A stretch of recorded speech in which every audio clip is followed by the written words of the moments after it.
students, welcome to HJ Commerce Academy. In today's class, we will discuss supply, law of supply and exceptions of law of supply.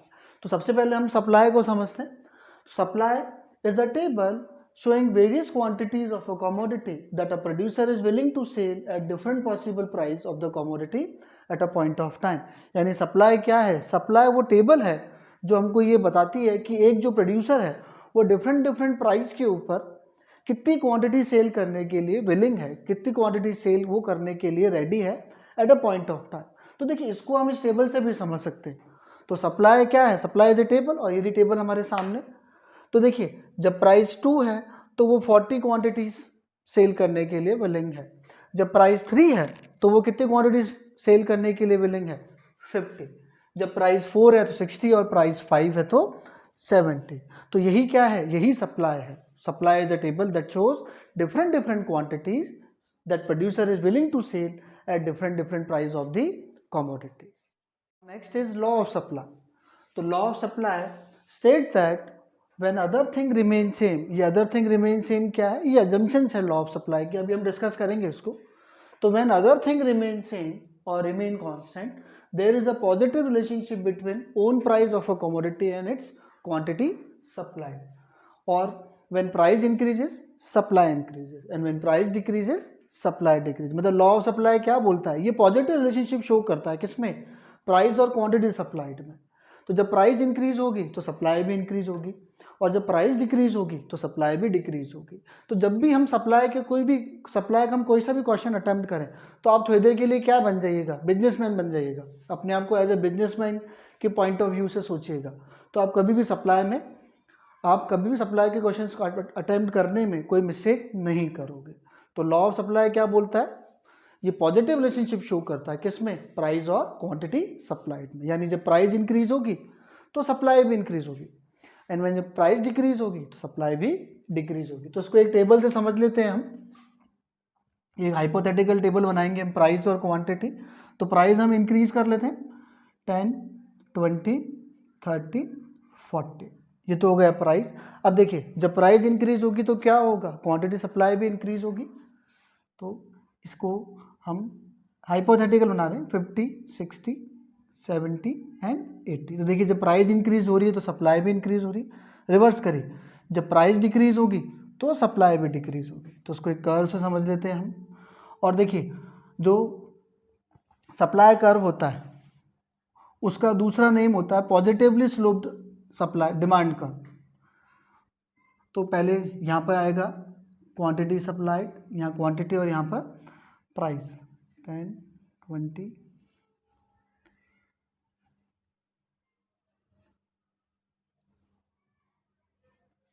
तो देखिए जब price 10 है तो supply कितनी है? 50. जब प्राइस 20 है तो सप्लाई कितनी है? Quantity supplied 60. जब प्राइस 30 है तो 70 एंड जब प्राइस 40 है तो क्वांटिटी सप्लाइड 80 है. तो ये सारे जितने भी एजेस हैं इन सबको आप एडजॉइन कर दीजिए. तो ये क्या बन गया? हमारा सप्लाई कर्व बन गया. तो सप्लाई कर्व का दूसरा नाम क्या होता है? Positively sloped demand curve. This is another name of supply curve. देखिए ये सप्लाई कर्व है. तो ये क्या शो कर रहा है? पॉजिटिव रिलेशनशिप शो कर रहा है प्राइस और क्वांटिटी डिमांड रेट में. तो जब भी हम इसको फ्री हैंड बनाएंगे तो सप्लाई कर्व कैसा बनेगा आपका? ये ऐसा बनेगा. तो यही सप्लाई कर्व होता है. अब हमने यहाँ पे देखा था when other thing remain constant, यानी इसके assumptions. Other thing remain constant का मतलब क्या है? हम कुछ अजम्पशंस लेंगे.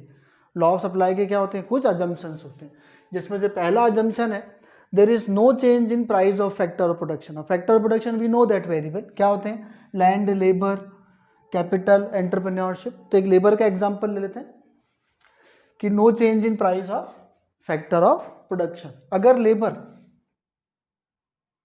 उसको समझा देता हूं मैं पहले पॉइंट को. अगर लेबर सस्ती हो जाएगी,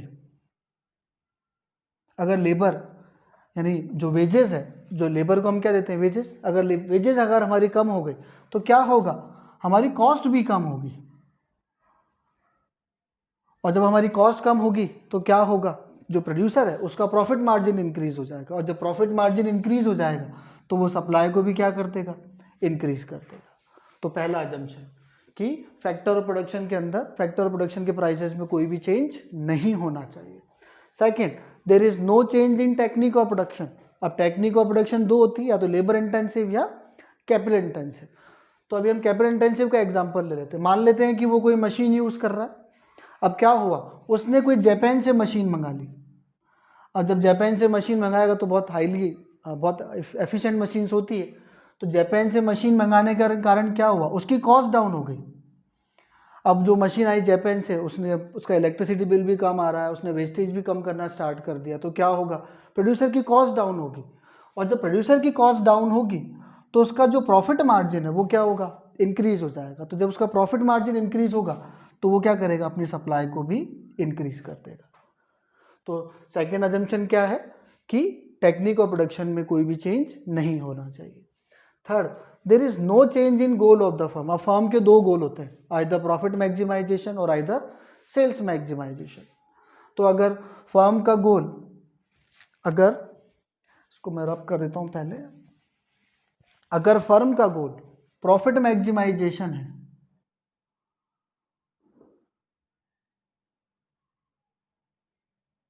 प्रॉफिट मैक्सिमाइजेशन से अगर फर्म का गोल सेल्स मैक्सिमाइजेशन हो गया तो क्या होगा, इसके ऊपर फिर लॉ ऑफ सप्लाई एप्लीकेबल नहीं होगा। क्योंकि जब प्रॉफिट मैक्सिमाइजेशन गोल था तो फर्म क्या करेगी, जब ही अपनी सप्लाई को इंक्रीज करती जब प्राइस इंक्रीज होती। लेकिन अब फर्म का गोल क्या हो गया, सेल्स मैक्सिमाइज, उसको तो अपनी सेल्स मैक्सिमाइजेशन करनी, तो वो हर प्राइस के ऊपर क्या करेगी, फर्म अपने सप्लाई को इंक्रीज कर देगी। तो फिर यहाँ लॉ ऑफ सप्लाई एप्लीकेबल नहीं होगा। क्योंकि लॉ ऑफ सप्लाई क्या होता है, प्राइस और क्वांटिटी सप्लाइड के बीच में रिलेशनशिप शो करता है। तो थर्ड। अब फोर्थ है, there is no change in price of related goods. अब related goods we know that very well. अब जैसे एक एग्जांपल ले लेते हैं कि कोई मैन्युफैक्चरर है, वो पेप्सोडेंट सोल्ड कर रहा है, Pepsodent toothpaste, Pepsodent toothpaste sold कर रहा है। और उसका रिलेटेड गुड्स क्या है, पेप्सोडेंट का रिलेटेड गुड्स क्या होगा, कोलगेट। तो अगर कोलगेट के प्राइस इंक्रीज हो गए तो प्रोड्यूसर क्या करेगा, कोलगेट के प्राइस इंक्रीज हुआ, प्रोड्यूसर तो पेप्सोडेंट सोल्ड कर रहा है, प्राइस किसके चेंज हुए, कोलगेट के चेंज हुए, ध्यान रखिएगा। तो पेप्सोडेंट की सप्लाई क्या कर देगा प्रोड्यूसर, डिक्रीज कर देगा। क्यों डिक्रीज कर देगा, क्योंकि उसको मालूम है कि जब कोलगेट टूथपेस्ट के प्राइस इंक्रीज हुए हैं तो पेप्सोडेंट के टूथपेस्ट के भी प्राइस इंक्रीज होंगे। तो वो क्या करेगा, वो वेट करेगा प्राइस इंक्रीज होने के। तो जब तक प्राइस इंक्रीज नहीं होते पेप्सोडेंट के, तब तक वो उसकी सप्लाई को क्या कर देगा, रिड्यूस कर देगा। तो रिलेटेड गुड्स के प्राइजेस में भी कोई चेंज नहीं होना चाहिए, अदरवाइज फिर ये लॉ एप्लीकेबल नहीं होगा।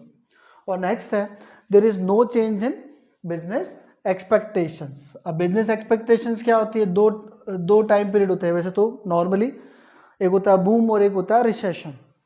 तो अगर प्रोड्यूसर अगर एक्सेप्ट कर रहा है कि मार्केट के अंदर बूम की सिचुएशन बनी रहेगी, मतलब बूम मतलब मोर डिमांड, तो वो क्या करेगा, अपनी सप्लाई को इंक्रीज कर देगा। क्योंकि उसको मालूम है अगर मार्केट में बूम है तो वो उसको मालूम है उसका प्रोडक्ट सोल्ड हो जाएगा, तो वो अपनी सप्लाई इंक्रीज करेगा। अगर उसको लगता है कि मार्केट में रिसेशन रहेगा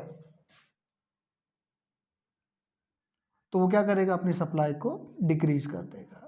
तो बिजनेस एक्सपेक्टेशन में कोई चेंज नहीं होना चाहिए। अगर बूम चल रहा है तो बूम का पीरियड ही चलता रहे, ठीक है स्टूडेंट्स। अगर इनमें कोई चेंज होता है बिजनेस एक्सपेक्टेशन में तो सप्लाई के ऊपर भी इफेक्ट आएगा। तो ये था हमारा law of supply and it's assumptions. Now let's discuss the exceptions of law of supply.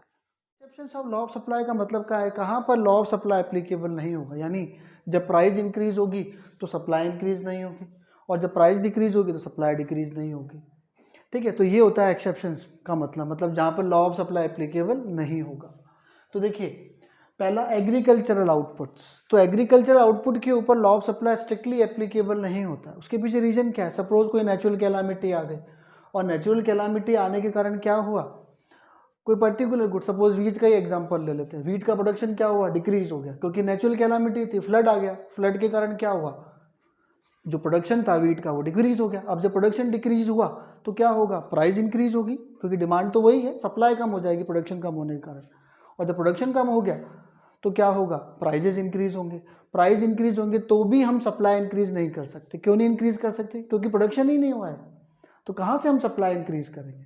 जबकि प्राइस इंक्रीज होती जा रही है तो भी हम सप्लाई इंक्रीज नहीं कर पा रहे। क्यों नहीं कर पा रहे? क्योंकि प्रोडक्शन ही नहीं हुआ किसी नेचुरल कैलामिटी के कारण या फ्लड के कारण। तो देखिए, the law of supply does not apply strictly to agricultural output as it govern by natural factors. If due to natural calamities there is fall in the production of wheat, then its supply will not increase no matter what the price is। क्योंकि production ही नहीं हुआ natural calamity के कारण, अब क्या होगा? Price increase होंगे। Price increase हो रहे हैं तो भी हम सप्लाई इंक्रीज नहीं कर पा रहे। क्यों नहीं कर पा रहे? क्योंकि प्रोडक्शन ही नहीं था। तो पहला point agricultural output. Second, goods of social destination. Social destination कौन से गुड्स होते हैं? जो एंटीक आइटम्स होते हैं। अब एंटीक आइटम क्या होते हैं? उनकी इंटेंशनली उनकी सप्लाई क्या रखी जाती है? शॉर्ट रखी जाती है। अगर उनकी सप्लाई अगर हम ज़रूरत से ज़्यादा इंक्रीज कर दें तो क्या होगा? फिर वो सोशल आइटम्स सोशल डेस्टिनेशन के आइटम कहलाएंगे ही नहीं वो। अब एंटीक आइटम जो होती है उनकी जो शॉप्स जो होती हैं वो क्या होती है? बहुत रेयरली फाउंड होती हैं। क्यों? क्योंकि उनकी जो सप्लाई है वो इंटेंशनली क्या रखी जाती है? बहुत कम रखी जाती है। तो देखिए, supply of goods social destination will remain limited even their price tends to rise. Price भले ही कुछ भी हो जाए लेकिन उनकी जो सप्लाई है वो क्या रहती है? हमेशा कम ही रहती है। क्योंकि वो क्या है? सोशल डेस्टिनेशन के गुड्स हैं। ठीक है, मतलब हाई प्राइस गुड्स जो एंटीक आइटम्स होते हैं वो आइटम है वो। Next, perishable goods. Perishable goods क्या होते हैं? मिल्क हुआ, क्रीम हुई, ये गुड्स हम ज़्यादा टाइम तक स्टोर नहीं कर सकते। अगर इनको ज़्यादा टाइम तक स्टोर करेंगे तो क्या हो जाएंगे? ख़राब हो जाएंगे।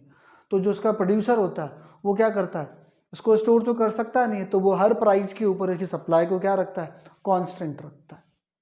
तो perishable goods at a given point of time seller may be willing to sell more of a perishable items even at a lower price because shelf life of perishable goods is very short. Milk है उसको ज़्यादा time तक हम नहीं store कर सकते। तो जो मिल्क मैन होता है वो क्या करता है? अगर कई बार उसके पास मिल्क बच जाता है तो वो क्या करता है? कम प्राइस पे भी हमको दे के चला जाता है, क्योंकि उसको मालूम है कि अगर उसको ज़्यादा देर तक स्टोर करा तो क्या हो जाएगा? ये खराब हो जाएगा। तो पेरिशेबल गुड्स के ऊपर लॉ ऑफ सप्लाई एप्लीकेबल नहीं होता। और ऑक्शन, ऑक्शन समझते हैं ना आप? नीलामी। अब जब नीलामी होती है, जब ऑक्शन होता है तो लिमिटेड क्वांटिटी आती है। मान लेते हैं सपोज वहाँ पे 5 कार्स सेल होने आई।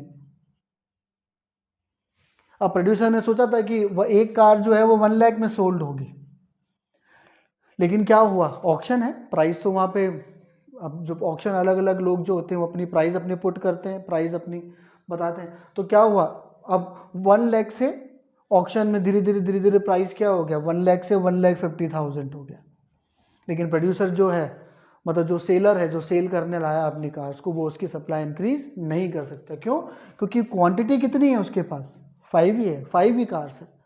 तो फिर ऑक्शन के अंदर लॉ ऑफ सप्लाई एप्लीकेबल नहीं होता। क्यों? क्योंकि लिमिटेड क्वांटिटी सोल्ड होने आती है। अब प्राइस कुछ भी हो जाए लेकिन आप सप्लाई इंक्रीज नहीं कर सकते। तो ये थे आपके लॉ ऑफ सप्लाई के एक्सेप्शंस। आई होप स्टूडेंट्स आपको आज की क्लास समझ में आई होगी। क्लास समझ में आई तो चैनल को सब्सक्राइब करिएगा और वीडियो को लाइक जरूर करिएगा। Thank you.